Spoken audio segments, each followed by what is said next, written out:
ڕۆژە سێشەمیەیە کوتکونەشن لەسەر پلاتفۆرمین دەنگی ئەمریکا و سەتەلایتە NRTژی تێوەشاندن. سڵاو بۆ ڕێزین گەرم ji min دەخیلە شەمۆ و هێرو زەنگەنە. سپاس لای منیشەوە سڵاوتان لێبێت لەم بەرنامەیەدا چەندین بابەتمان بۆ ئامادەکردوون لەوانەدا لێکۆڵینەوەکانی کۆنگرێز لەسەر ئاژاوەکانی شەشی یەک گەڕانەوەی سەرۆکی پێشوو پاش 18 مانگ بۆ واشنگتن داوای لێبوردنکردنی پاپای ڤاتیکان لە کەنەدیە ڕەسەنەکان و ڕووداوەکان و کێشە سیاسیەکانی عێراق.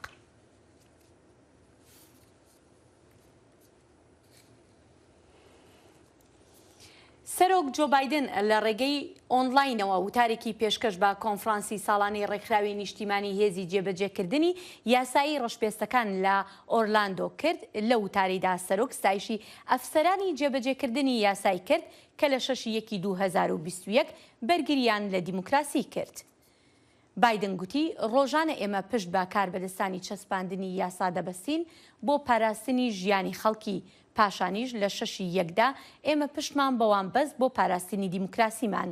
کۆمیتەی لێکۆڵینەوەکان لە ڕووداوەکانی 6/1 لە هەفتەی ڕابردوو کۆتا دانیشتنی هاوینی ئەنجامدا و تایدا تیشک خرایە سەر ئەوەی کە سەرۆکی پێشوو دانەڵد ترامپ نەیتوانی بوو هاوکار بێت بۆ ڕێگەگرتن لە گێرەشێوێنەکانی هێرشیان کردە سەر کۆنگرێسی ئەمریکا، تەنانەت لە کاتێکیشدا کە یاردەدەرە باڵەکانی و ئەندامانی خێزانەکەشی داوایان لی کردبوو لێی پاڕابوونەوە کە داوای کۆتایی هێنان بەو هێرشە بکات. و پشتی ساڵ و نیڤە سەرۆکێ بەرێ ئەمریکا دۆنالد ترامپ دێ ڤەگەرتە واشنگتن لێ دەمەکی ئەو هێشتا کۆنترۆلا پارتیا کۆماری دیکە و دانوستاندن لە دوور ئەگەری هەڵبژارتناوی یان بەربژارکردناوی ji بۆ هەڵبژارتنین سەرۆکاتی لە 2024 گەرمن. ترامپ دێ گۆتارێکی بدا جڤینەکە پەیمانگەها بناوێ ئەمریکا یەکەم یا سیاسەتێ. ئەو پەیمانگە هاتیە دامەزراندن ji alî alîkarên wî ve ji bo pêşxistina rêbazên wî bixwe. Lê rîporterekî Associated Press dibêje ji demê ew ji Washington derketî gelek tişt hatine guhertin û lêkolînên êrişa li ser Kongresa Emerîkî lê şeşî mehayek nav û dengê wî xira kiriye. Alîkarên wî dibêjin renga Trump lê demekî zû vê havînê bi fermî berbijارkirina xwe ji bo gera kadî yan cara sêyem ji bo helbijartinên serokatiya Emerîka rabgehîne. دەچینە لای هاوکارمان بەڵێن ساڵح بۆ زانیاری زیاتر لەسەر ڕووداوەکانی ئەمریکا. بڵێن هەروەک باسمان کرد دانەڵد ترامپ سەرۆکی پێشووی ئەمریکا دەگەڕێتەوە بۆ واشنگتنی پایتەخت کە یەکەمین جارە لە پاش ڕووداوەکانی ڕۆژی 6 مانگی 1 ساڵی 2021ەوە هیچ زانیاریەک هەیە لەسەر ئەو وتاری پێشکەش دەکات. ئایا دەکرێت پەیوەندیەک هەبێت لە نێوان ئەم سەردانەی ترامپ و ئەو لێکۆڵینەوانەی کۆنگرێس کە دەکرێن لەسەر ئاژاوە گێڕەکانی کۆنگرێسی ئەمریکا؟ لە پەیوەندی بە بەشی یەکەمی پرسیارەکەتەوە هێرۆ ئەلبەتە دانەڵد ترامپێکێکە لەو کەسایەتیانەی کە بەڕاستی زۆر ئەستەمە بتوانی پێشبینی بکەیت لە وتارەکانیدا چی دەڵێە چی ناڵێ، چونکە بەڵگەی ئەوە لە بەردەستدا ئێستا کە وتارێک پێشتر بەر لە ڕاگەیانی ئەنجامی فەرمی هەڵبژاردنەکانی سەرۆکایەتی ئەمریکا کە بۆی نووسرا بووەوە، ینی لە چەند شوێنێکدا کۆمەڵە دەستەواژەی لابردووە، چەند پەرەگرافێکی لابردووە، تووڕێی خۆی و ناڕزایی خۆی نیشانداوە بەوەی کە ئەمە دەخوێنێتەوە ئەوە ناخوێنێتەوە. بۆیە ئەستەمە لێرەدا ینی بتوانرێ بزانرێ چی باز دەکات. بەڵام بەگشتی وەکو لە میدیاکاندا ئاماژەیان پێکردووە دەشێت زۆربەی وتارەکەی بۆ تانەدان و توانجدان لە بەڕێوەبەرایەتەکەی سەرۆک بایدن دەرخان بکە.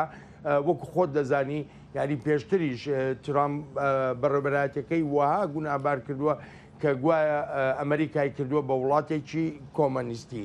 لە پەیوەندی بە بەشی دووەمی پرسیارەکەشتەوە بە دوور نازانرێ کە لە وتارەکانیدا یاخود لە کۆبوونەوەکانیشیدا کە لە واشنگتن دەیکا ئاماژە بە لیژنەی لێکۆڵینەوەکان بکە و چ جۆرە ڕوانینێکی هەیە بە ڕاستەوخۆ بێ ئەمە ناڕاستەوخۆ لەسەر ئەو لێکۆڵینەوانەی دەکرێن. وەکو هەموو دەزانین ینی زۆربەی ئاماژەکان بەرەو ئەوە دەڕۆن کە سەرۆک ترامپ بۆ خۆی لە پشتی هاندانی ئەو ڕووداوانەوە بووە. بەڵێ سپاس بڵێن بۆ زانیاریەکان. سپاس بۆ تۆ. روشا تندرستیا سرک جو بایدن باش دبا و ودگرها سرخوا پشتی وگرتناوی به ویروسا کرونا لحفتیا بوری لدمی پتا کووید 19 بایدن دو واکسین ورگرتنو دپی رجی دو واکسینین بهیس کرنا برفانیا لاش ج ویروسان نوشدار دبیجن او آلی کار بوکو سرک خراب نخوش نکوه. ڕۆژی پێنجشەممەی ڕابردوو کۆشکی سپی ئاشکرای کرد کە پشکنینی سەرۆکی تەمەن 79 ساڵ پۆزتیڤ بووە و پێی دەچێت ئەو گۆڕاوەی BA5 ڤایرۆسی کۆرۆنای هەبێت کە جۆرەکەی لە ئەمریکا بەربڵاوە. خەڵچینە پێم وایە گوێتان لێ بووە ئەم بەیانیە پشکنینی کۆڤیدم پۆزتیڤ بووە بەڵام من دوو جار کوتانم بۆ کراوە و دوو بەهێزکەرم وەرگرتووە نیشانەکان سوکن و بەڕاستی نیگەرانیەکانتان بەرز دەنرخێنم. کۆشکی سپی نیشانە سووکەکانی بایدن دەگەڕێنێتەوە بۆ کوتانەکانی. ئەمە سەرۆکیەکە کە دوو جار ڤاکسین دوو جاریش بەهێزکەری وەرگرتووە چارەسەر وەردەگرێت کە بە شێوەیەکی بەرفراوان بۆ ئەمریکایەکان بەردەستە لەم ساتەدا نیشانەی نەخۆشیەکی سووکی هەناسەدانی هەیە بەڕاستی ئەمە هەواڵێکی خۆشە کە ئەوەش هەردوو ڤاکسین و چارەسەرەکە لە بەردەستی هەمواندایە لە ڕاستیدا گرنگە خەڵک بچن و کوتانیان بۆ بکرێت و سوود لەم چارەسەرانە وەربگرن ئەگەر تووشی ڤایرۆسەکە بوون. پزیشکی سەرۆک کۆمار کەیڤن ئۆکۆنۆر لە نامەیەکدا کە کۆشکی سپی لە کۆتایی هەفتەدا بڵاوی کردەوە نیشانە سووکەکانی بایدنی پشتڕاست کردەوە. کۆشکی سپی دیاری کرد کە بایدن کە تووشی ڤایرۆسەکە بووە لە نزیکەوە بەرکەوتەی لەگەڵ 7 کەسدا هەبووە. دکتۆر ئەشیرجا دەڵێت تا درەنگانێکی شەمەش پشکنینی هیچ کامێک لەوانە پۆزتیڤ نەبووە. دیارە پەیوەندی بە هەموو ئەو کەسانەوە کراوە ئەوان پرۆتۆکۆلی CDC پەیڕەو دەکەن ئێمەش لە چاودێریکردنیان بەردەوام دەبین. پشکنینی پۆزتیڤی سەرۆک بایدن تەنها 2 ڕۆژ دوای ئەوە هات کە پەناڵێکی CDC بە کۆیدن پێشنیاری ڤاکسینێکی نوێیان لە کۆمپانیای بەرهەمهێنەری نۆڤاڤاکس کرد. ئەو ڤاکسینە جیاوازە لە شێوازی mRNA کە بە شێوەیەکی بەرفراوان بە درێژایی پەتاکە بەردەست بووە. بە پێچەوانەی دەرزی لێدانی کەرەستەیەکە بۆ فێرکردنی خانەکانمان کە چۆن وەڵامی بەرگری دروست دەکەن. نۆڤاڤاکس دەرزیەکی ڕاستە و خۆیە لە خودی پرۆتینەکە. شێوازێکی تەقلیدی ترێکە لە ڤاکسینەکە چونکە mRNA تا ڕادەیەک نوێ و پۆسپۆران هیوادارن پاڵنەرێک بێت بۆ ئەو کەسانی کە دوو دڵن لە ڤاکسینەکە بۆی قۆڵەکانیان بۆ لێدانی ڤاکسین هەڵبکەن. پشکنینی پۆزتیڤی سەرۆک بایدن لە کاتێکدایە کە ڕێکخراوی تەندروستی جیهانی بڵاوبوونەوەی ئاوڵەی مەیمونی بە حاڵەتێکی لە ناکاوی تەندروستی جیهانی ڕادەگەیەنێت. بەرپرسانی کۆشکی سپی دەڵێن بەڕێوەبەرایەتی بایدن بیر لە ڕاگەیاندنی بارینە ئاسایی تەندروستی گشتی دەکاتەوە بۆ بەڕەنگاربوونەوەی بڵاوبوونەوەی ئاوڵەی مەیمون لەگەڵ ئەوەشدا هیچ بڕیارێکی کۆتایی نەدراوە. بۆ راپۆرتی ئاراش ئارابسادی شایان پاشا دانی ئەمریکا واشنگتن. دەنگی ئەمریکا سەرچاوەی متمانە پێکراوی هەواڵ و زانیاری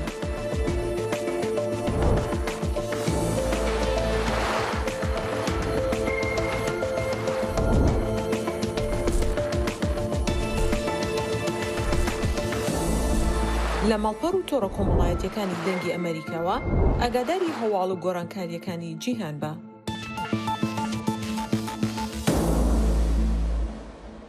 جبر الروشة نخوش او دستانگی زاروکن پنابرن عفرین لکامپی شهبانه چار دبن کار بکن گلک جارانجی وان کاران دکن کوجشیانا وان مزنترن پامنرا دنگی امریکا لور نوروز رشو افراپورت گهاندیه. دورپێچێ و ڕەوشە ئابووریە ئالۆ زۆر و زەحمەتیên ژیانە دەربدەرن عفرینی لە پەناگەها شەهبا زێدەکردنە. سلێمان زارۆکێکی 14 ساڵیە تەوی ماڵباتا خۆیان دەربدەر لە کامپێ دژی ji bo alîkariya malbata xwe ew kar dike di demsala havînê de ew belîla an ku garisê kelandî hazir dike û di nava kampê de difrûşe û bi qezenca hindik qayîl dibe. Eda Sûriyê bî mixwe تج دفرو در دکر مکتب بردو مسافر تمی حالی ما آنو دبی نبی نیکی من نه کاس مولی ما دکوری کده نه در دکه اوه بله دفروشم خب عیشیم خورا خلاص دکم خورا منفوش دفرود خورا او قدر بنا دفرود خورا بوزه دفرود جوستونی جیت کور نبی خورا تیل مول داریدن. دایکا سلیمین دبیجه جدما کو ترکیه دزدانیه سر عفرینه ده چارانوسا هفجینه وی ندیاره لوما خودی کرنا زاروکان تنه دستویه وی دمایه دوی روشا در به دربونه یا گراندا سلێمێن خواستیە دەستەکێ بدێ دایکا خwe lê ew ji karê wî di temenekî biçûk da bêzar e ku dixwast ew xandina xwe dewam bike û dev ji dibistanê bernede. Yani hava lo baliyle deprişe belli mol not ayşandan. 4 tane kulfat naquluya. به چادرنا هم گرم و هوا هم بعدین ولی داره دکره کیلو به 6,000 و موزت جوان اليوم منجد کره به چادرنا دوی پاپوره بی دخل تزنه یعنی اوی چادر رو تزنه چویا به شاوته او به لوگجی خاشیمه یعنی دبار پر چاتنده به پر آوا زحمت حتی هم خود دگینم بیاوی یعنی هم کنم هم دخوزم بگرم مولی خواه سراخ و ولوتی خواه سلێمان ne tenê ji cihwarên xwe li Efrînê dûr ketiye li derbederbûnê û dibin çadırê de bi temenê xwe yê biçûk ji lîsk û xwendinê jî dûr ketiye. Ji bo rûbirûbûna şert û merjên jiyanê yên zehmet kedê dide ne ku pereyan qezenc bike lê ji bo destê alîkariyê bide dayîk û du xuşkên xwe. Newrûz Reşo dengê Amerîka Şehba. پاپا فرانسیس ڕۆژی دووشەمە لە کەنەدا داوای لێبوردنی لە کەنەدیە ڕەسەنەکان کرد بەهۆی ڕۆڵی کلێسا لەو خوێندنگایانەی کە تیایدا دەستدرێژی کرا بۆ سەر منداڵان ڕەسەنەکان و گوتی برەودان بە کللتوری چەسپێنراوی زۆرە ملێ هەڵەیەکی بەدکاری و کارە ساتاویە. پاپا فرانسیس لەگەڵ گروپێک لە کەنەدایی ڕەسەنەکان لە کلێسای ئەدمنتۆن کۆبەوە و ئاماژەی بەوە کرد کە تێگەیشت بوو کە داوای لێبوردنەکەی پێشووتری ڕەنگە بەز نەبوو بێت لە کاتێکدا لە شوێنێکی نزیک لە دوو خوێندنگای پێشەوە لە مارکاکیس ئالبێرتا قسەی کرد. پاپا فرانسیس گوتی داوای لێبوردن دەکات بەهۆی پشتیوانی کریستیانەکان لە بەکارهێنانی عەقلیەتی دەست بەسەرداگرتن بە گشتی و داوای کرد لێکۆڵینەوەی جددی بکرێت و هاوکاری قوربانیەکان و نەوەکانیان بکرێت. ئەو گوتیشی بە ئاشکرا و بە شەرمەوە لە دڵەوە دەپارێتەوە بۆ بەخشین لەو بەدکاریانەی لەلایەن زۆرێک لە کریستیانەکانەوە دژ بە خەڵکی ڕەسەن ئەنجام دراوە. 215 ساڵên nêvbera 1881 û 1996 de pitir ji 150,000 zarokên civakên gelê resenê Kenedî ji malbatên wan hatibûn cudakirin û di xwendingehên katolîkan da hatibûn danîn. Gelek ji wanan rastî birsê lêxistinê û zêdegaviyên seksî jî dibûn. Komisyona rastî û lihev hatinê ya Kanada ew yan ew tawan bi jenosayda keltûrî binav kir. Berî çend salan jî gorên geleka ji wana hatin vedîtin. Niha mezna oldarê katolîkan Pap Francis pênasînê bi wê tawanê dike û daxwaza lêxweşbûnê ji xelkê resen û xwediyê wan zarokan dikan. Ev çi watayê dide. Bi mera çeto wanî serokê mala Kurdî li Toronto kekê çeto dem baş pisyara me yekê ew e yan jî berî pisyara xwan bikin zanyariyên pitir te hene li ser vê dîroka tehelt û bi bînerên me re hevpar bikî berî em pisyara giringiya vê daxwaza lêbirînê bikin ya Pap? Belê dem baş ji were hemiyan jî fermendê were jî ev serdane bi xwe Pap jî navê wî de nayê serdana tövbekirin. Tövbekirina bo tawanekî jenosaydê kulturî jî radibêjin li Kanada. Çünkü ev zarokanê hemî cida kiribûn birbûne van cihan da ji malbata xwe cida kiribûn ji ber ku ziman û çandê gelê bingecihê Kanada beqetin jî kulturê xwe. Belê başa çendê giringa ku Pap daxwaza lêbûrînê bike ji xelkê resenê Kanada û erê piştî daxwaza lêbûrînê wê çi çêbe? Belê tevî ev lêburdinê Pap wekî lîderê mezintirîn olê dinyayê û gelê bêdesthilattirîn gelê dinyayê wateyekî pir mezin heye. Ev jî ku xuya dikir ku kenîse tawanbar e û ne bi tenê kenîse devletê Kanada jî vê demê da tawanbar bû çünkü li aliyê dararî pêşgiriya van mekteban dikir. Yani pêşgiriya kenîsê dikir li hêlê dararî da ew mektebine vêne vekirin û ew tawananê nav da bû çêkirin. Lêburdina Pap we dikir hikûmetê Kanada nehe dawa lêburdin serî vê gelê bingecihê Kanada. Ew jî piştî wî dosyeyê din dê vekirin. Hêşta gelek jî heye nehatiye vekirin. Ebistanê Komkû jî hene li cihê cudayê Kanada nehatiye vekirin. نها أبيا سر حكومتي كندا فرز بكك وبناجي بردالي كولين باشا يعني اگر حکومت کندی بيتنو دخوازه ليبورني بكاتن اوجي لقال كندي ودكن خطاي خويا انا بتني خطاي كنيسه بگمان خطای حکومت کندیه چونکی نبتنی کنیسه چونکی حکومت کانادا به دمی دا وقتی موجود عالیه دارایی عالیه مالی تشجیری وان کنیسان ذکرنا وان جهان قالي كندي ببوركك كيتشتنو از بحث قالي كندي ديكم از زانم تقولكم حكومتها كندي خو بربرسيار دي بينام لي قالي كندي قشتي خلقي كندا قشتي بله يعني كنيسه تمام بعدك يعني اوجي دبين الخطايا وان جتي دايا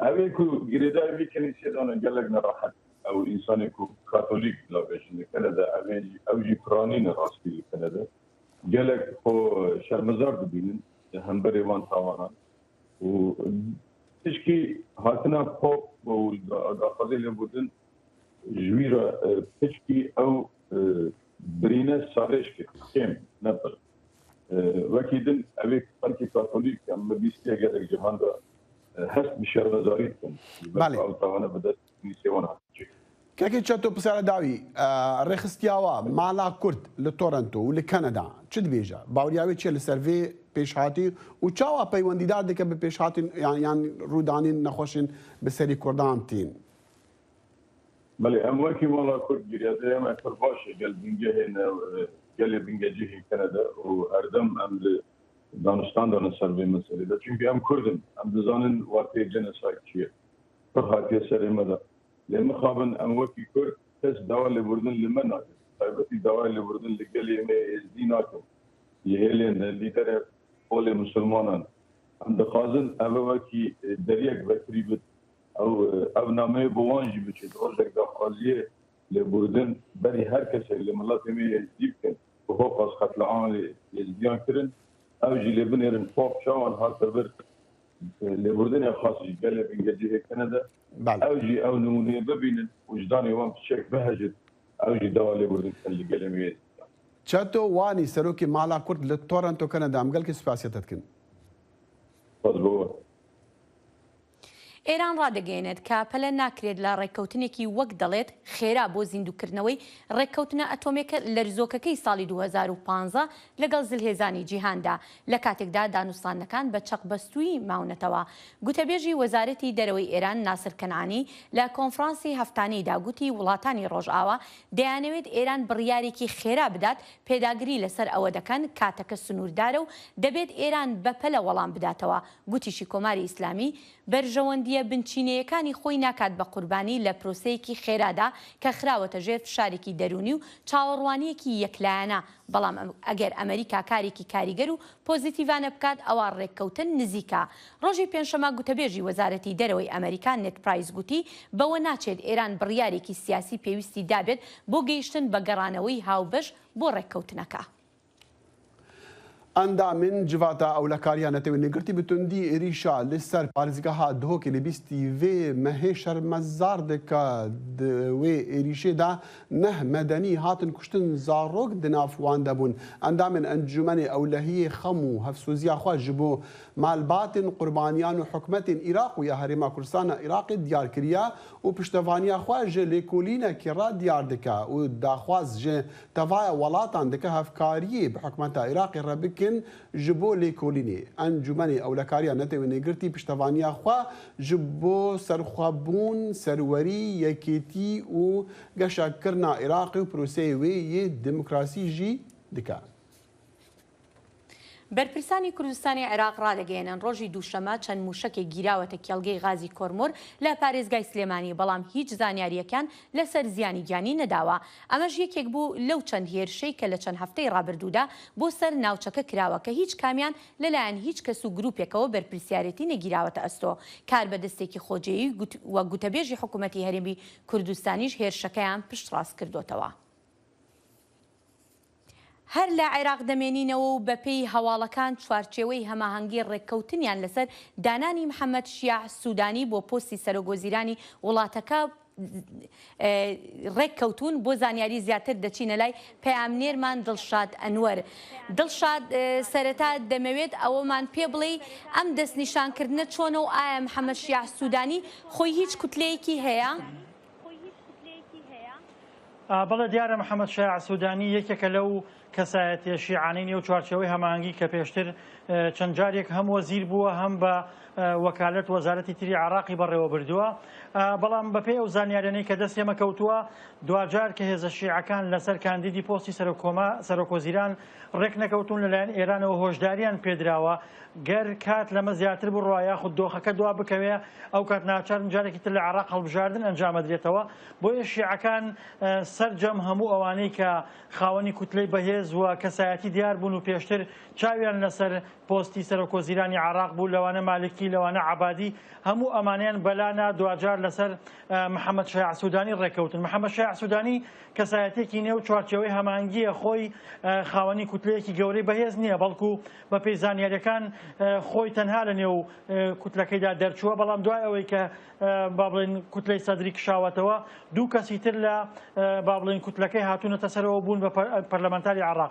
بەڵام منەوێ ئاماژە بۆ بکەم کە لە عراقا پێچەوانەی هەموو وڵاتانی جیهان کە کەسایەتی بەهێز و خاوەن کوتلەی گەورە و براوە حکوومەت تەشکیلەکە، بەڵام ئەوە ماوەی چەند ساڵێکە چی محەممەد شیاع سوودانی، چی مستەفا کاظمی، چی حەیدەر عەبادی، چی عادل عەبدولمەهدی، هەموو ئەمانە هۆکاری هەڵبژاردنیان بۆ بەدانانیان بە سەرۆکۆزیرانی عراقەوە بووە کە کوتلەی بەهێزیان نەبووە و دوجار لەسەر ئەمانە ڕێککەوتون. واتە هێزە گەورەکان لە نێو خۆیانیان ڕێک ناکەون و دوجار دێنە سەرەوەی کە لەسەر خەڵکانی با بڵێن پێگەلاواز لە عراقا یاخود خەڵکانێکە کوتلەی بەهێزیان نییە ڕێکەکەون. ڕەنگەوە کارەکەی ئەمەش بێ ئەوان لە نێو خۆیانە منافسەیانە نەیانەوێت کاندیدی بەهێز هەبێ بۆ ئەوەی ملوانی یەکتری بکەن.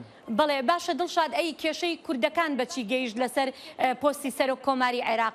ئایا یەکێتی و پارتی لەسەر ئەوە ڕێککەوتون لەسەر کاندیدی هاوبەشیان؟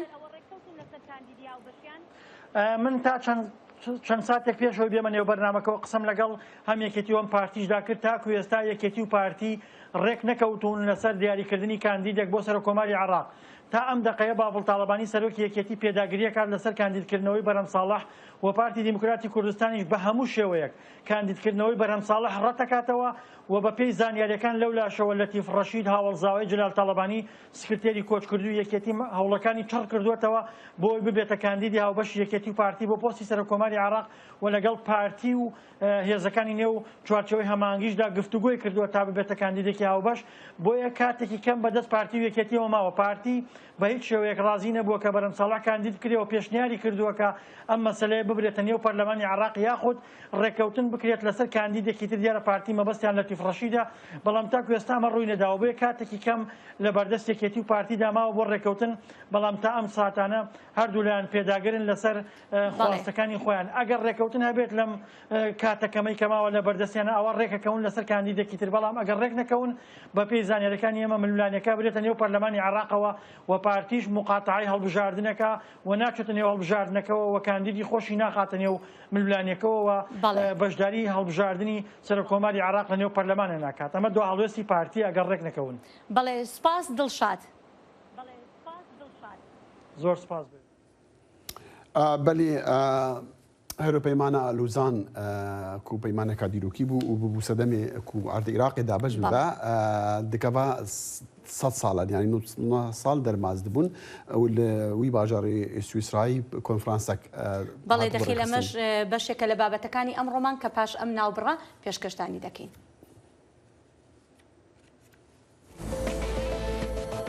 دەنگی ئەمریکا سەرچاوەی متمانە پێکراوی هەواڵ و زانیاری.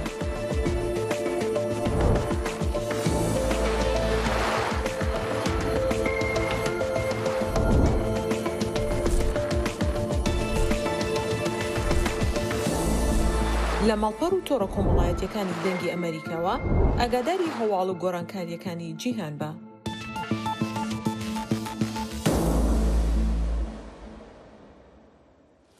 پەیماننامەی لۆزان لە دوای یەکەم جەنگی جیهانی نەخشەی ڕۆژهەڵاتی ناوەڕاستی گۆڕی و سەپاندیشی. بەپێی ئەو نەخشە نوێی لۆزان کورد لە ڕۆژهەڵاتی ناوەڕاستان نەک هەر نەبوو خاوەنی دەوڵەت بەڵکو دابەشکرا. کورد لەو وڵاتانی دابەشکرابوون بەسەریدا دەستیان کرد بە بەرگری لە خۆکردن لە پێناو مانەوەدا و 99 ساڵیش دوای لۆزان ئەو بەرگری لە خۆکردنە بەردەوامە. ئەم ساڵ کورد لەو هۆڵەدا کە پەیماننامەی لۆزانی تێدا مۆرکرا کۆنفرانسێکی گەورەیان کرد بە بەشداری گەلێک لایەن و کەسایەتی ناسرا و یەکێک لەوانە دکتۆر تەها ڕەسوول ڕۆشنبیر و کەسایەتی ناسراوی کوردە و ئێستاش لە ڕێی سکایپەوە لەگەڵ کورد کۆنێکشنە. دکتۆر تەها سپاس بۆ ئامادەبوونت و ئەگەر دەکرێت بە کورتی پێمان بڵیت بەرەنجامی ئەم کۆنفرانسە چییە و چ کاریگەریەکشی دەبێت؟ باز بۆ جەنابتان کۆنگرەی لۆزان وەکو جەنابتان هێناتان 93 ساڵ و 3 ڕۆژ ئەمڕۆ بەسەر ئەو پەیمانە شوما تێب دەپەڕێت کە وڵاتە زلهێزەکانی وەک بەریتانیا، ئینگلیز، یۆنان ئیمزایان کرد و چەند دەوڵەتێکی تریش پشگیریان کرد. ئەو ڕۆژە کە ئیمزاکە کراواتە دەستکراوە بن بۆ ئەو گەلانەی کە لەو ناوچەوە دێن. گەلی کورد گەورەترین بەشی ناحەزی و زۆرداری و چۆسانەوە و پێکدادانی بەر. بەڵێ باشە دکتۆر لەگەڵ تێپەڕبوونی 99 ساڵدا بەسەر ئەم پەیماننامەیە کورد ئێستا لەکوێی هاوکێشە سیاسی جیهانیەکانە؟ کورد ئەمڕۆ معادلەیەکی بەهێزە. کورد ئەمڕۆ قۆناغێکی وای بڕیوە لە پەراوێزەوە بەرەو قوڵایی مێژوو کەوێتە ڕێ. ئەمڕۆ ئێمە ئەو سەروەریە تۆمارەکەین کە خەوی و حەزی هەزارەها و ملیۆنها شەهید و قوربانیدان بە سەرکردایەتی شێخ سەعیدی پیران کە یەکەم شۆڕشی ئەو قۆناغی دەست پێ کرد بۆ سەی ڕەزا و بۆ قازی محەممەد و شۆر جێرانی سەرکردەکانی ترمان ئەو قۆناغە پێش ئاسوەیە بەدی دەکرێت کە کورد ئیتر بەرەو خۆرهەڵات بەرەو خۆرهەڵات بەرەو ئازادی بەرەو یەکسانی هەنگاو دەنێت. بەڵێ دکتۆر لەو کۆنفرانسەی کە خۆت لەوێ ئامادە بووی دەمەوێت بزانم زیاتر تیش خراە سەرچی باسی چی کرا؟ لەوێانە خۆشبەختانە هەموو یەک دەنگ یەک ڕنگ یەک دەستان بڕیاری ئەوماندا کە کۆتایی بێنین بە خیانەت چونکە مێژوویەکی زۆری کورد مێژووی پاشخۆڵ و خیانەت بووە. یەکێتینەتەوەی دروست بێت هەمومان بە یەک دەنگ بە یەک بە یەک هەڵات پێشوازی بکەین یا سەردانی هەموو سەرکردەکان و هەموو وڵاتە زیدەکانی جیهان بکەین کە بڵێین میلەتێک کە 100 ساڵ پێش ئێستا 6 ملیۆن و ئێستا 60 ملیۆنە وەکو هەنار ئێمەیان بە چۆن ئەلکێشی بەدیوارێکە ئاوا پەرتەوازی هەموو جیهان بووین لەبەر ئەوە پێویستە ئەم میلەتە شایستەی خۆی بێت چونکە خەباتەکەی ڕەوایە کۆشەکەی حەقا بۆیە پێویستە ئەم میلەتە جێگەی خۆی بگرێتە ناو قوڵایی مێژووە و سەروەریەک وەک سەروەریەکانی پێشوو تۆمارکە بۆ مرۆڤ بۆ مرۆڤایەت. بەڵێ باشە دکتۆر دەمەوێت بزانم بەڕای جەنابەت هیچ زەمینەیەک هەیە بۆ ئەو یەکێتیەی کە باسیەکەیت؟ بەڵێ خۆشبەختانە زەمینە هەیە ئەگەر جەنابتان لەناو ئەو کۆبوونەوەی لۆزان بوونایە هەست دەکرد کە ئەو مرۆڤە قارەمانە کوردە سەربەرزانە لە ئیسلام و عەلەی و شەبەک و یەزید و مەندایی و ئەوانەی هەمومان ئەوی حەزەتی محەممەد و حەزەتی موسا و عیسامان دەهێنن کە بریتیە لە پەیامی ئاشتی یەکسانی کوردایەتی کە هەمومان بە یەک دەنگ هەنگاومان ئەنا بەرەو ئەوەی کەوا بە کوردستانێکی ئازاد سەر بەخۆی یەکتان هەنگاو بنین ئێمەش لەگەڵ گەلانی ناوچەکە گەلانی دنیا بەرەو سەرفرازی بۆ پێشەوە بڕۆین. بەڵێ دکتۆر لەگەڵ هەموو ئەمانی کە باست کرد پێت وایە کورد زەمینەیەکی ڕەخساند بێت بۆ خۆی بۆ هەبوونی دەوڵەتێکی کوردی؟ قوربان مەفهومی دەوڵەتی کوردی ئەگەر هەبێت ئێمە بە تاسەوە بە شەوقەوە بەرەو ڕووی بێت چونکە لەو خۆناغەدا درێخیمان نەکرد لە قوربانیدان هەر سەیری کوردستانی باشوور کرد 4500 بوسوتا 32 دانە قەزا و ناحیە هیچ نەما 182,000 کەس ئەنفال کرا 10,000 بەرزانی بە ڕۆژ تەناو چوون ئەم سەروەت و سەعامەت تەنها باشوور ئەگەر سەیری کوردستانی باکوور تۆڵی زیلانەوە بیکە حتا ئەمڕۆ کۆبانی سەروەت لە قوربانیدان اینجا ئەو قوربانیدانی کە لە ڕۆژهەڵات و لە وڵاتە لە بەشەکانی تری کوردستانە بەدی هاتووە و ئەمڕۆ لە کوردستانی باشوور لە ڕۆژاوای لە کوردستانی ڕۆژاوا سەروەریی گەورە کۆمارە هەمووی ئەمان پێشمەرگە بوون لە کۆبانی ئەمڕۆ خۆش وڵاتانی دنیا اعتراف بەوە دەکەن کە فعلا میلەتی کورد میلەتێکی خارەمان و سەربەرزان دەبێ هەر بەر سەربەرزی بشی. بەڵێ دکتۆر تەها ڕەسوول زۆر سوپاس دەکەین کە لەگەڵمان دابووی لەم بەرنامەیەدا. بەڵێ فەرموو. ساڵی داهاتوو ساڵی 100 ساڵەیە داوان لە هەموو کوردیەکەم لە هەر کوێیەکی دنیا هەیە.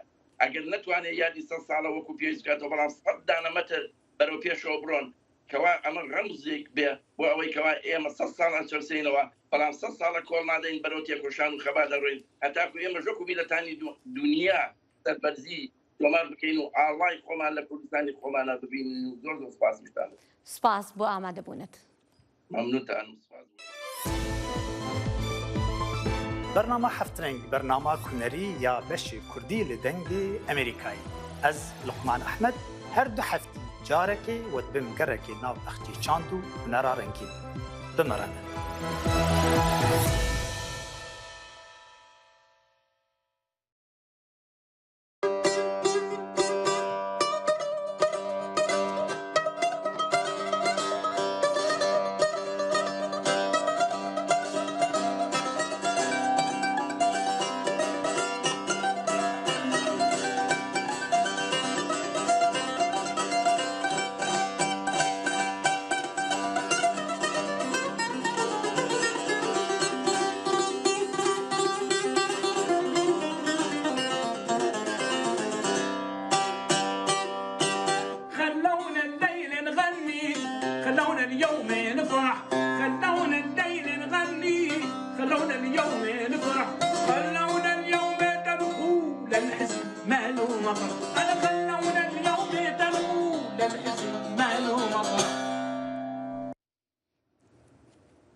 قالك جوابي هنرمندي أرمني نازكن أو إبراهيم كيف ويا حلبت كسنينا آوازي سترانا فلكلوريا كردي أسكافوكم نبيستيا هون أوين شالك لسر السوشيال ميديا الميديا جواكي وبيستيا كو ستران بيجا نافدارا سوري أصالة نصري بلي چند روجان نبتني أسكافوكم خستيا ألبوما خويانو بلكو وي همان بيفو آوازين ينكو بعربي بري والنها بيستي جي هنرمند إبراهيم كيفو خستنا وي ألبومي كوي بري چند سالان أو ستران ستريبو لي درهنرن وي برهمي قد نقوت ياك أو كاريكيا بلكو قنجي دايا هنرمندكي جنجي كرت بنافي آري جان چالاك فانن سوشيال ميدا رخنه مزن ل تكرايا ويكاري هنري ديكرون يك جوانا هنرمند ابراهيم كونها راس وخارج المانيا بمره كيك ابراهيم ام قالك سباسيات كنت كنتها بمره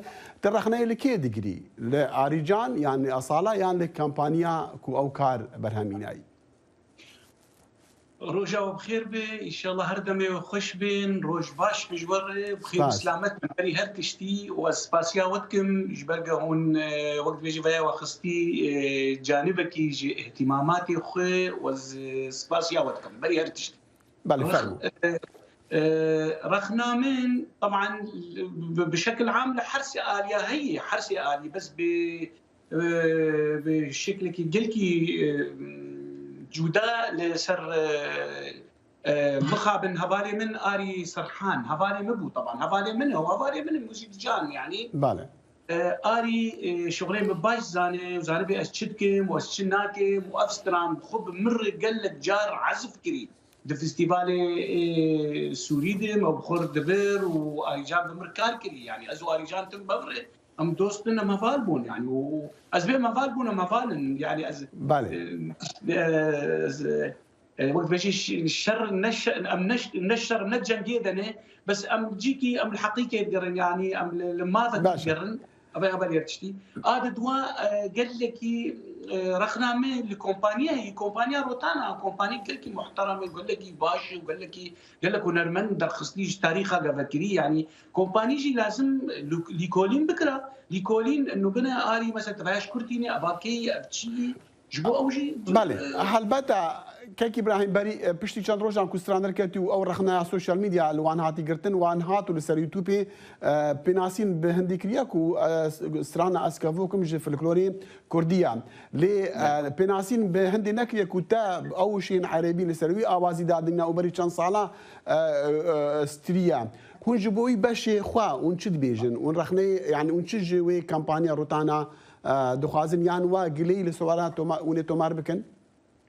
بخودش يعني بشيم انا يعني بشيم ازهين للجيانم يعني ازهين للجيانم هين استرانا متيغوتين تم التلفزيونات هذه قنوات هذه حتى انا طبعا ارشيفي قناه السوري دي افستران يعني حيشتي وششاده متشكر او تشكر بس ده النوت وحيشتاده ده فيستيفالي حري مزن فيستيفالي استرانا السوري كلا حلبه ما تشكر وبيجي بحضور رسمي يعني عالم قش عازربون قزانن وحياه رجا إيلو موجوده اوستران حيانتي بوتن باشتغاليه هفالي مني هالبستفان عزت حديدي ومن لحن واواز باشا وني قال لك جاري فران تندزين كارين هنري كان ادبي تندزين لبري دهاتن باشاتن كس منها يا صاحنا ما بس مش بسياري او بوني عسى قانوني لديجي روتانا تمار بكنيانا والله قافا روتانا تاليه يعني تشكي لك وحقي ما في ما منين يجي قشك بي قلي امي از مجبور وما زيتك بم قلي جازي قلي بكم وباي بوانا كريا وباي بوانا الركريا باي بوانا كريا من بندا انا جواباني باي دريات دوست وهفان ايجا وان ناس دكي براستي ماكري والبنده جوابا وانا ازبنا البيت شي كنت شي تعديل في موضوعيه شي يعني بعد كيك ابراهيم يعني درفتا قال كي باش يعني مدخازن السيرفي برسي كل السوشيال ميديا جواكي دي تي بحث كرنو هركس بعض دكاو بويا بابت وقال كي ماجي يعني خما ماجي بو بتاع بلجيكو ما فتحات يا خوارن سيفيدارم يعني تشار سري هبا لي دي سانجي اف درفتك ومنها بطرد اخر كنت شمره بيجي يعني برهمتي بين تشنا تشل بيشتا تشتكي تشناكي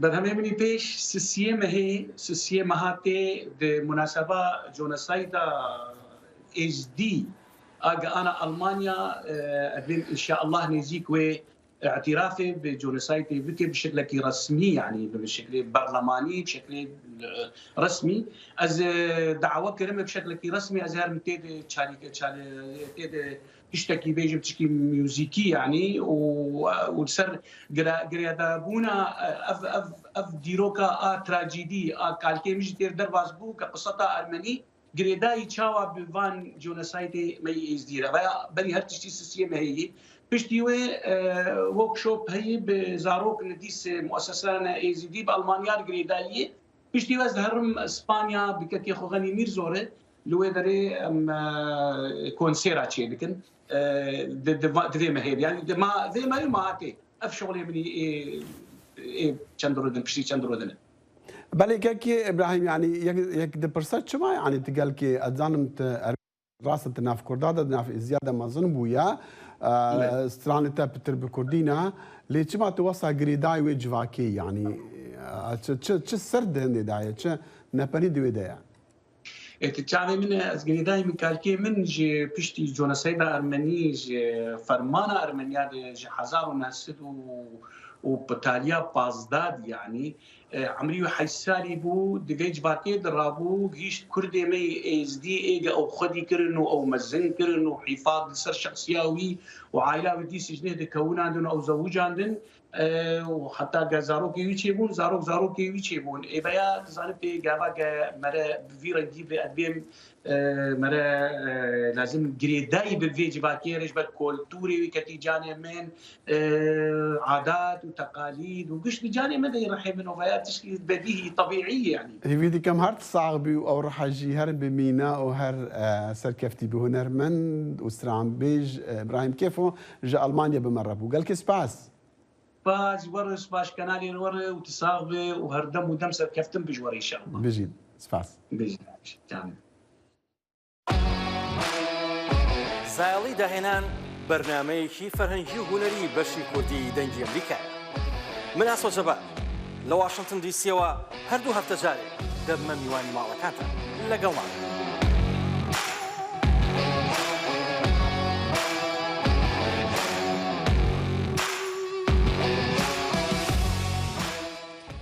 لە هەفتەی ڕابردوو لە سنووری قەزای خورمات و شەڕێک لە نێوان کەسێکی کاکەی و تورکمانێکی شیعە ئینزا ڕوویدا بوو و دواتر کێشەکە گەورە بوو و بەشێک لە سەروسمێڵی کوردەکە لەلایەن هێزێکی سەر بە حەشدی شعبی تراشرا بوو. ئەمەش کاردانەوەی زۆری بە دوای خۆی داهێناوە بەهۆی ئەوەی کاکەیەکان دەڵێن ئەمە سوکایەتی کردنە بە ئاینی تەواوی کاکەیەکان. بۆ زانیاری زیاتر لەسەر بابەتەکە دەچینە لای دکتۆر گۆران کاکەیی کەسایەتی کاکەیەکان لە گەرمیان. دکتۆر گۆران، سەرەتا سپاس بۆ بەشداریکردنت لەم بەرنامەیەمان. دەمەوێت بزانم کێشەکە چۆن ئاوا گەورە بۆتەوە؟ سپاس بۆ بەڕێستان، سپاس بۆم دەرفەتە. دیارە لە چەند ڕۆژی ڕابردوودا پێشمەرگەیەک بە ناوی ئەیمن بە برادری چکە ئەو ئیشی کاسپیەکە جگە لە پێشمەرگایەتی ئیشی کرێکاریەکە بە ناوی برادایەتی و بە ناوی هاوڕێتیوە ئەمان سوکایەتیان بە پێشمەرگە کردووە، سوکایەتیان بە بڵێن کوردستان کردووە و دیارەکە لە ئەو مەقتەع ڤیدۆیە بڵێن ئەو پارچە ڤیدۆیە کە تەسویریان کردووە ئەڵێ ئێوە وەکو ژن ڕاتان کردووە. ئەمیش حتمما ئەو سوکایەتی پێ ناخۆش بووە، ڕەدیان داوەتەوە و تێتی ئەمیش قسەی خۆی کردووە. ئەوانیش ئەم شتیان بە هەلزانیوە و ئەو تەسویریان بردووە بۆ مەفرەزیەکی حەشدی شعبی کە لەو ناوە خۆیان ئیتر ئایا بە ناوی حەشدی شعبیوە تعدایان کردەوە یاخود هەر خۆیانش حەشدی شعبی بوونە، چوونە ئەو ئەتکەیان بە ئەو پێشمەرگەی کاکەیە کردووە کە سەر و سمێڵیان تاشیوە. ئەگەر شتەکە شخصی وایە، یعنی هەر وەکو هاوڕێتی وایە و لێیاندا بایە و سەریان بشکانایە یاخود هەر پێیان کوشتایە وەکو شەهیدێکیش حساب بکرایە وەکو شتێکی شخصی بوو و سڵحێکی عشایریە کرا. بەڵام کە دەستبردن بۆ پیرۆزی و بۆ سمێڵتاشین ئەمە دیارە دەستبردنە بۆ پیرۆزی هەموو کاکەیەکان لە هەموو جیهانە. بەڵێ دکتۆر گۆران، باز لەوەش دەکرێت کە پێشمەرگەکەش سوکایەتی بە با بڵێن پیرۆزیەکانی شیعە ئاینزاکان کردووە. لەسەر ئەمە ئەڵێن چی؟ آخر بەڕێزم ئەم ئەگەر قسەی پێی نەکردایە و نەیوتە ئێوە پێشمەرگە وەکو ژن ڕاتان کردووە لەم دەوروبەرە، ئەوش حتمما ئەو ڕنگدانەوەی نەئادایە بەرامبەریان. بەڵێ باشە، ئێوە لای خۆتانەوە هیچ سکاڵایەکی یاساییتان تۆمار کردووە؟ ئەو گردبوونەوەی کە ئەو شەوە بڵێن لە کەرکووک ڕوویدا، ئەو برادرانەی کە هاتن سەرجادە و مزاهراتیان کردو و دواتر خەڵکانێک لە کەلار و لە خانەقینەوە و لە باینان و لە هەڵەبجە و لە هەموو دەبەرەکانی کە ئەو شوێنانی کاکەی تایە لە کەرکووک گردبوونەوە. ئەمە وای کرد کە بڵێن هەیەیەک لە حکوومەتی عراقی و لە حەشدی شعبی لەگەڵ نوێنەرانی کاکەی لەگەڵ پیامەقڵان و لەگەڵ ڕابەری تەریقەت و لەگەڵ ڕشتپی و بنەماڵەی ئەیمەنە دابنیشن، گەیشتونەتە یعنی وەکو سڵحێک، ئەوش بۆ ماوەی هەفتەیەک ئەو مەفرەزەیە لەگەڵ ئەو تاوانبارە کە لەگەڵ ئەیمەنە ئەو تەسویرەوەی کردووە بدرێتە دەست یا دادگا. دادگا ئیشی خۆی بکە و پاشتریش بەڵێ پاشتریش وەکو سڵحی عشایری و وەکو عرف و عاداتی عشایری دابنیشن ئیشی عشایری خۆیان بکەن.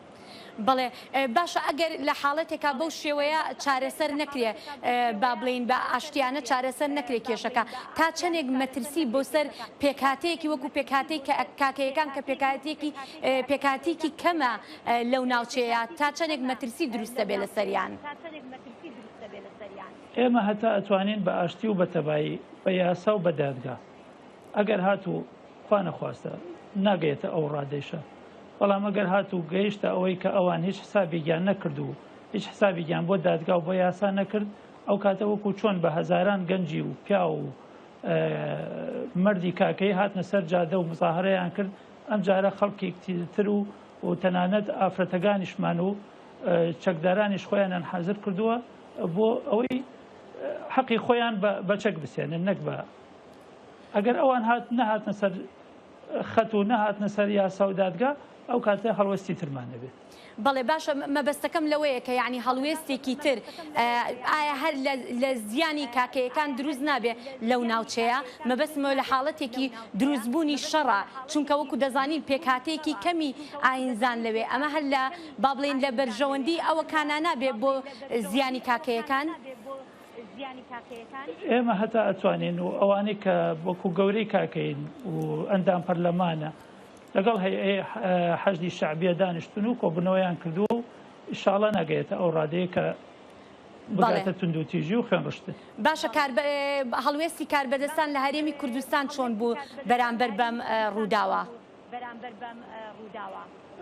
دیارە هەڵوێستی وەزارەتی پێشمەرگە کە دەقی بەیاننامەی خۆیانیان بڵاو کردەوە و هەروەها هەموو حزب و لایەنەکانیش و سوپاسی چالاکەوانەکان و سوپاسی ڕۆژنامەنووسان و سوپاسی هەموو ئەو برادرانە ئەکەین کە بە کۆمنتێکی جوانیش بووە پشتگیری کە پێکهاتەی کاکەیان کردووە.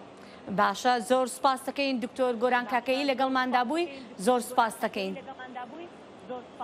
سپاس بۆ بەڕێستان دەستان خۆش.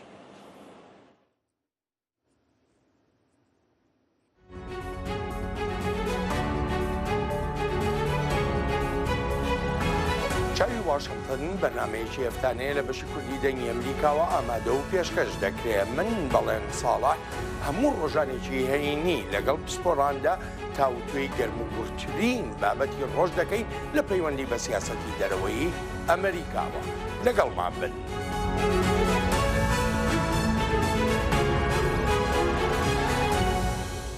وەزارەتە تەندروستیە ئەمریکا مشتومڕێ دکەکە ئەگەر نەخۆشیە بناوێ سۆرکن مەیمونان وەک تەنگاویە تەندروستیە گشتی ناز بکە یان نە ئەگەر ڤایرۆسا وێ نەخۆشیێ نەبێ نەهات کۆنترۆلکردن.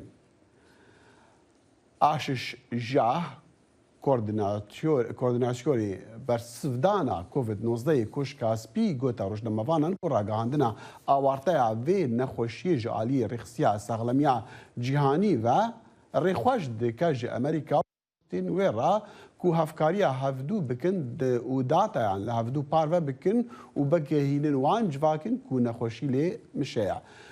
وی گوت ژی کو ئەمریکا پلانەکە چارقۆنا خەیە ji بۆ چارەسەرکردنا نەخۆشیە. هەتا 25 مەها هەفت ناوەندی کۆنترۆلکردنا نەخۆشیان 3500 ڤەگرین ڤایرۆسێ بناوێ سۆرکین مەیمونان تۆمارکردنا. گوتەبێژی وەزارەتی دەرەوەی ئەمریکا دەڵێت ئەمریکا لە سێدارەدانی چالاکوانی سەر بە دیموکراسی لەلایەن لەشکری میانمار شەرمەزار دەکات.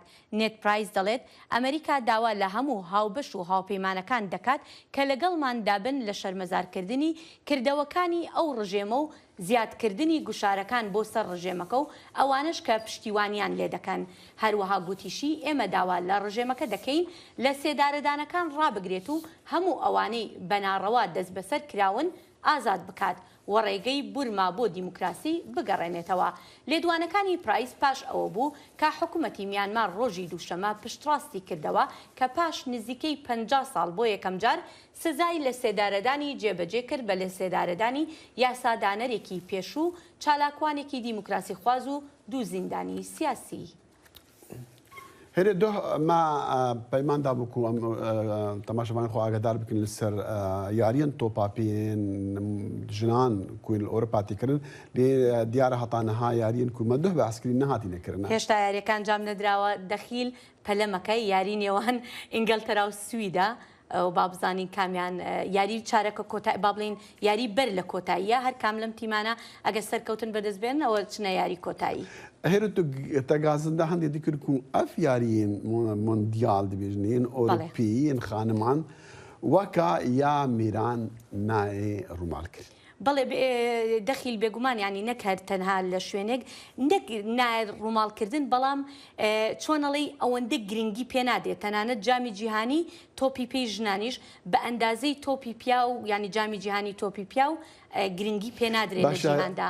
گلەیەکەت لە میدیاکارەکان و دەستگاکانی میدیا یان لە تەواوی سیستەمی تەواوی سیستەمی با بڵێن مەبەستم لە تەواوی فیفا و سیستەمەکەی تەنانەت لە ڕووی بودجەشەوە تیمەکانی خانمان بودجەیان بە ئەندازەی تیمەکانی پیاوان بۆ تەرخان ناکرێت. باشە بوعدت دەمێ هەموو جاری پێکەوە بین و ئەو یاریانە هەر کاتت دەدەمێ بۆی ئەو باسەکەی باشەکە دەزانم تۆ بەردەوام یعنی وەک چۆن متابعی دەکەی بەڵێ بێگومان و چاوەڕوانی یاریەکانی جامی جیهانی پیاوانەکەی کە ئەمساڵ لە قەتەر هیوادارم بەردەڵت بێ بەڵێ تەماشەوانین کورد کۆنەکشن ئەم تین داویە بێ بەرنامەیە بۆ ئاگادار دکن و بەرنامەمە لەسەر پلاتفۆرمین دەنگی ئەمریکا فەیسبوک و پلاتفۆرمین دیتێ وەشاندن هەروەسا وەکوونزان و بەرنامە دیسان لەسەر سەتەلای تا NRTG تێ وەشاندن هەر شاد و بەختەوەر بن و خودەحافیز کاتێکی خۆش.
باشە.